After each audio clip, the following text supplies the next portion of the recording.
अस्सलाम वालेकुम नाज़रीन, आप देख रहे हैं जोत न्यूज और मैं हूं एम एल आरिक डेली इश्यूज के साथ। नाज़रीन, एक और अफसोसनाक वाकया और एक और हवा की बेटी ने अपनी जान गंवा दी।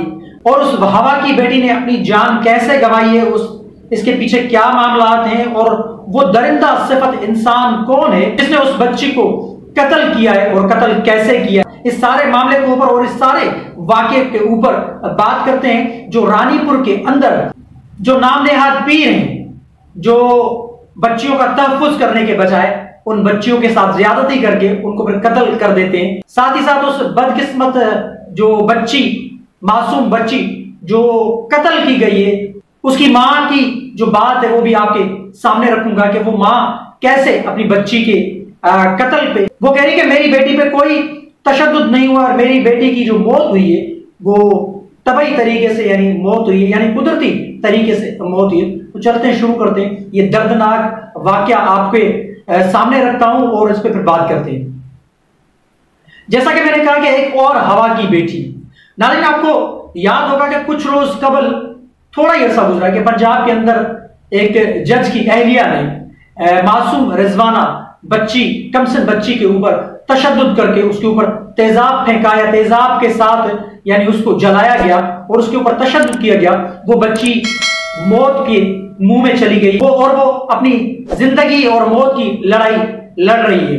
आज वो बच्ची हॉस्पिटल में एडमिट है। उस बच्ची के साथ भी बेईमाना तशद्दुद किया गया, लेकिन वो बच्ची खुशकिस्मती के साथ वो बच्ची बच गई और उस बच्ची के हक में आवाज बुलंद की गई।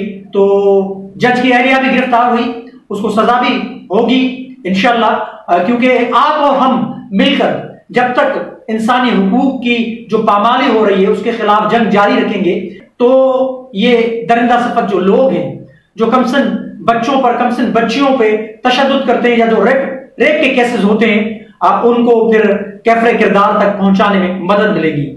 तो बात करते हैं कि जो रिजवाना पंजाब के अंदर हमारी बेटी, हमारी बहन, कमसिन बच्ची रिजवाना के ऊपर जो तशद्दुद किया गया, वो तो बेचारी खुशकिस्मती के साथ, जैसा कि मैंने कहा, वो तो जिंदा बच गई। लेकिन ये जो सिंध के शहर रानीपुर के अंदर जो वाकया हुआ है, जो नामनेहाद पीर जो गिरफ्तार हुआ है, ये तस्वीर उसकी आपकी स्क्रीन पे चल रही है। ये नामनेहाद पीर जो है, और ये वीडियो भी आपकी स्क्रीन पे चलेगी, ये देखें कि किस तरीके से उस बच्ची के ऊपर तशद्दुद किया गया है और बच्ची वहां पर तड़प तड़प कर, आओ पुकार करके वो बच्ची ने अपना वहां पर दम दे दिया है। इस बच्ची के ऊपर इंकिशाफात तो बहुत सारे हो रहे हैं कि बच्ची के साथ रेप भी हुआ है शायद, और बच्ची के ऊपर तशद्दुद किया गया है। फुटेजेस में आपके सामने आप देखिएगा कि उस बच्ची के जिस्म के ऊपर तशद्दुद के निशानात मौजूद हैं।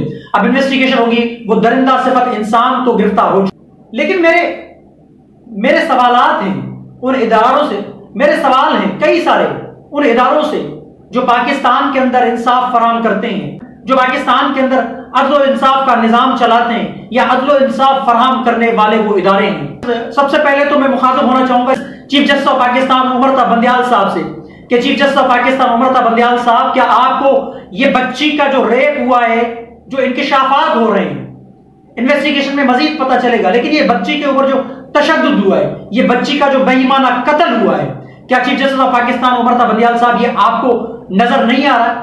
Chief justice of Pakistan Umar Ata Bandial साहब, क्या सिंध पाकिस्तान का हिस्सा नहीं है? क्या सिंध के लोग पाकिस्तान का हिस्सा नहीं है? चीफ जस्टिस उमर ता बंदयाल साहब, आपको सियासी जो केसेस हैं उन पे तो आपकी गहरी नजर होती है, आपकी इमरान खान साहब के केसेस के ऊपर तो गहरी नजर होती है, आपकी सियासत के अंदर मुदाखलत के ऊपर तो गहरी नजर होती है, लेकिन चीफ जस्टिस उमर ता बंदयाल साहब, सिंध के लोग भी आपको देख रहे हैं, सिंध के लोगों के ऊपर भी आप नजर डालें, सिंध के लोगों के साथ भी आप इंसाफ करें। सिंध के लोग भी इंसाफ के लिए पुकार रहे हैं कि हमारे इदारे कहां हैं, हमारे इदारे क्यों सोए हुए हैं? क्या कानून की आंखों पर जो काली पट्टी बंदी होती है, क्या वो पट्टी हमेशा के लिए बिल्कुल काली हो गई है?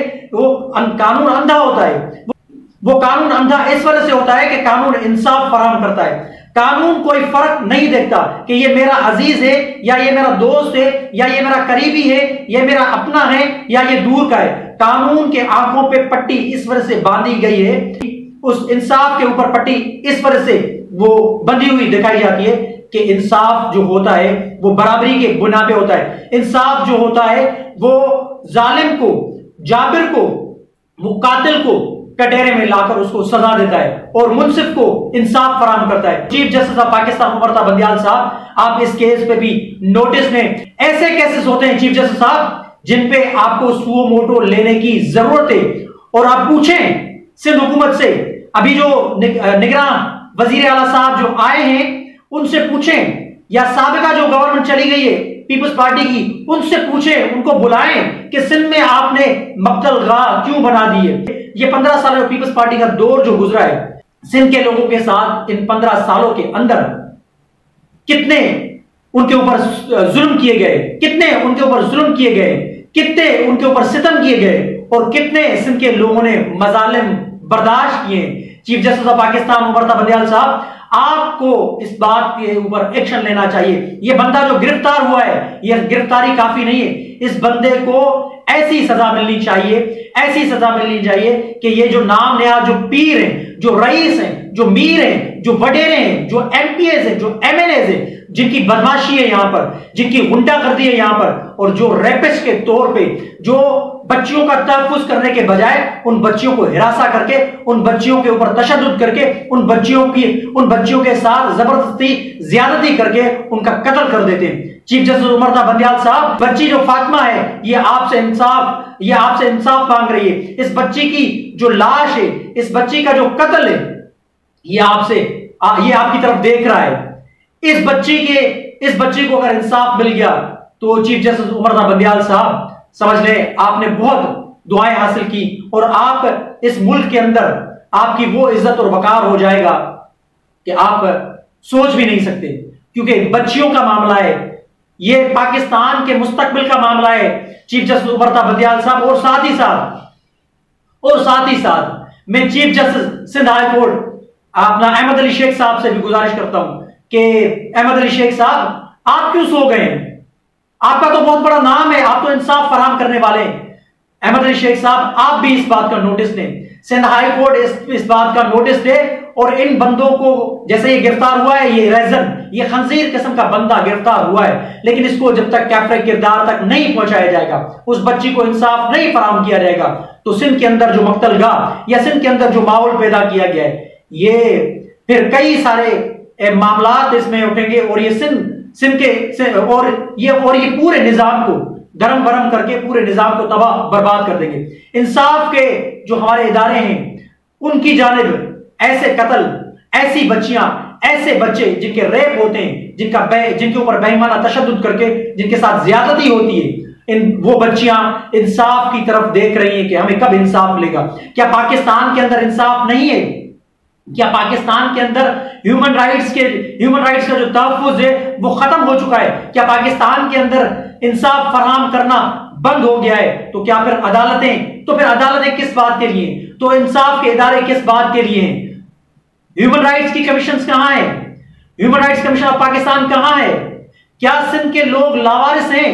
क्यों सिंध के लोगों के साथ सौतेली मां वाला सलूक किया जाता है? क्या सिंध पाकिस्तान का हिस्सा नहीं है? मैं तमाम पाकिस्तान के इदारों से, मैं तमाम पाकिस्तान के इंसानी हुकूक की तंजीम से, मैं तमाम पाकिस्तान के उन इंसाफ फराहम करने वाले इदारों से, मैं तमाम पाकिस्तान के 24-25 करोड़ अवाम से अपील करता हूं कि खुदारा ऐसा माहौल ना बनाए कि पंजाब के अंदर अगर कोई मामला हो तो उसके खिलाफ आवाज उठती है, उसके हक में आवाज उठती है। पंजाब के अंदर कोई ऐसा मामला हो तो उसके हक में आवाज उठती है। ऐसे ही जैसे अरशद शरीफ का कत्ल हुआ सहाफी का, उसके ऊपर पूरी दुनिया, पूरा पाकिस्तान उसने यक आवाज बनकर अरशद शरीफ का साथ दिया। तो जान मोहम्मद महर जो सिंध का सहाफी, उसके कत्ल के ऊपर, उसके कत्ल के खिलाफ पूरा पाकिस्तान क्यों नहीं उठा? आज यही जैसे फातिमा हमारी बच्ची, सिंध की बच्ची को कत्ल किया गया है, रिपोर्ट में जो इंकशाफात आ रहे हैं, काफी सारे लोग जो कह रहे हैं तशद्दुद भी किया गया है और खदशा जाहिर किया गया है कि शायद बच्ची के साथ रेप भी किया गया है। क्योंकि ये जो वीडियो आपकी स्क्रीन पे चल रही है, ये इस वीडियो के अंदर वो जो बंदा है, वो जिस हालत में बंदा देखा जा रहा है या बच्ची जिस हालत में, उससे ये जाहिर हो रहा है कि बच्ची के साथ खुदा ना खास्ता कि बच्ची के साथ कुछ ऐसा भी मामला किया गया है। तो ये बच्ची इंसाफ मांग रही है और वो जो जान मोहम्मद महर है, हम सब ने मिलकर उस रिजवाना जो हमारी कमसन बच्ची के साथ जो ज्यादती हुई, तशद्दुद हुआ, उसके खिलाफ, उसके बेईमाना तशद्दुद के खिलाफ हम सब ने यक आवाज बनकर उस बच्ची को इंसाफ फराहम करने के लिए हम सब ने यक आवाज बनकर हमने एक किरदार अदा किया। आज ये फातिमा सिंध की बच्ची आप सबकी आवाज की मुंतजिर है। खुदारा इस बच्ची की आवाज बने और इस केस को हाईलाइट करें ताकि ये दरिंदा सिफत जो मीर पीर जो सरदार जो वडेरे हैं इनकी 7 पुश्तें याद करें, इनके खिलाफ ऐसी आवाज बुलंद करें, इनकी नस्लें याद करें कि कैसे कमसिन बच्चियों के साथ ज्यादती की जाती है, कैसे कमसिन बच्चियों के साथ कमसिन बच्चियों के ऊपर तशद्दुद करके और उनका बेईमाना कत्ल किया जाता है। खुदारा इंसानियत के नाते यक आवाज बने।